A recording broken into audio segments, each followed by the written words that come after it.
Bon, aujourd'hui, je vais vous parler un peu pourquoi je suis venu en Europe. Je n'ai pas l'habitude de parler de moi, mais aujourd'hui, je vais vous parler un peu de moi. Eh bien, je suis allé en Europe, je suis venu en Europe parce que, comme tout bon Africain, hein, on n'est pas né dans des familles où les gens étaient très riches. On n'a pas été né comme ça, hein. Donc on a galéré comme tout le monde. Je n'ai pas eu une enfance très facile et je n'étais pas aussi un enfant aussi facile. Je vous explique. Moi, je suis né à Bassam et à Bassam, on m'avait mis à l'école, mais vous savez, hein, moi, j'ai jamais aimé l'école, jamais. Je ne sais pas pourquoi. Si vous dites que depuis, à cause de l'école, je me levais à 5 heures du matin pour aller me cacher. Je me cachais jusqu'à 9 heures quand tout le monde va à l'école. Et puis, il sortait. Quand il sortait, ma grand-mère me prenait, bon, elle me tabassait comme d'habitude, hein. Mais le lendemain, il fait 2 jours, je suis rigolo, troisième jour, je recommençais. Comme ça, jusqu'à c'est bien, j'ai redoublé quoi, 3 fois, hein, 3 fois. Parce que je n'allais pas à l'école. Et donc, ma grand-mère, elle avait décidé que je retourne chez ma maman. Parce que au début, ma maman habitait à Bassam avec ma grand-mère. Et puis après, elle est partie se chercher parce que ça n'allait pas. Elle n'avait pas de moyens. Et quand elle m'a retenu chez ma maman elle m'a envoyé du côté de ma grand-mère maternelle. Parce que ma première grand-mère où j'étais, c'était ma grand-mère paternelle.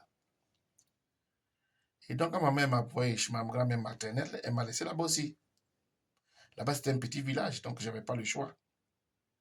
Donc, il fallait bien aller à l'école. Mais je dis que là-bas, même du premier, du CP1 jusqu'au CM2, j'étais le dernier. Et quand je dis dernier, c'est dernier, hein.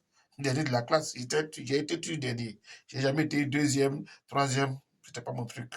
Parce que je ne vais pas à l'école. Il ne me l'avait pas. Il était un enfant vraiment.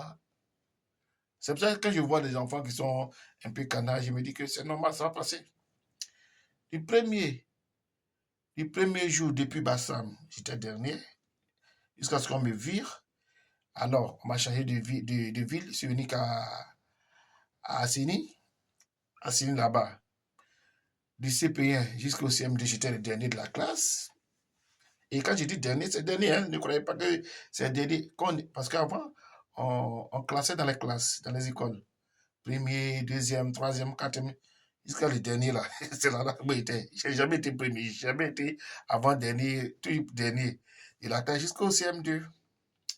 Donc, moi, je suis arrivé au CM2 à l'âge de 15 ans. Vous imaginez, j'étais la deuxième série. Ça. Et bizarrement, deuxième série, je l'ai eu. Pourtant, je n'allais même pas à l'école. Et j'ai eu la deuxième série, je l'ai maintenant au collège. Bizarrement, c'est à partir de la sixième que j'ai commencé à être conscient. Je ne sais pas ce qui est arrivé. Je n'étudiais pas, mais je n'étais pas aussi mauvais que ça. Mais j'étais conscient, mais pas trop conscient, puisque en sixième même, je n'étais pas un élève aussi assidu. Hein. On me tapait dessus. Bon, les zéros là, ça, c'était courant. Hein. Et de la sixième, après la cinquième. Bon, c'est pas de ma faute parce que bon, ma maman n'avait pas assez de moyens et mon papa aussi était en France, mais bon, il n'envoyait presque rien. Hein. Donc, du coup, je n'ai pas été un enfant aussi gâté. Hein. Je n'ai pas été gâté, pas du tout. Heureusement pour moi, je n'ai pas été un enfant bandit. Ça veut dire que je n'ai pas fait de trucs qui pouvaient m'envoyer en prison, tout ça. Mais j'étais vraiment dans une galère qu'on ne peut pas expliquer. Et mon grand-père, je ne l'ai pas connu. Le papa de mon papa, je ne l'ai pas connu. Le grand-père de maman on peut dire la maman le papa de ma maman, lui, je l'ai connu. Il était très, très gentil avec moi. Bon. Mais je l'ai connu que quand j'ai parti au village de temps en temps. Et puis au collège jusqu'à en quatrième, je vous dis que seulement que mon papa envoyait seulement 20 000 francs à ma maman par an. 20 000 francs, 6 fois par an. Alors que je ne vous dis pas, mon papa, il a quitté ma maman quand j'avais 3 ans. Hein. Il est venu ici en France. Bon, il n'a pas quitté, mais il est venu se chercher. Et donc, c'est ma maman qui était obligée de faire les micmacs pour pouvoir subvenir à mes besoins. Et nous sommes déjà 6. On est 6 actuellement. On est 2 garçons. Je suis le deuxième. Après ma grande sœur. Et après moi, il y a eu quoi? Il y a 4. Mon petit frère et les autres. On est 3. Il y a 3 filles. Donc, total, 6. Mais on n'a pas eu une vie de famille. Mais ça ne nous a pas empêché de grouiller. Aujourd'hui, je suis en Europe. Je ne dis pas que j'ai réussi. Mais mon parcours est calamiteux. Et comme on dit là, c'est l'arrivée qui compte, ce n'est pas le départ. Ça peut dire quoi? Ça peut dire aux gens que ça ne sert à rien de presser sa vie. C'est-à-dire que se mettre dans la tête que oui, il faut connaître, il faut être vraiment un intellectuel, il faut être.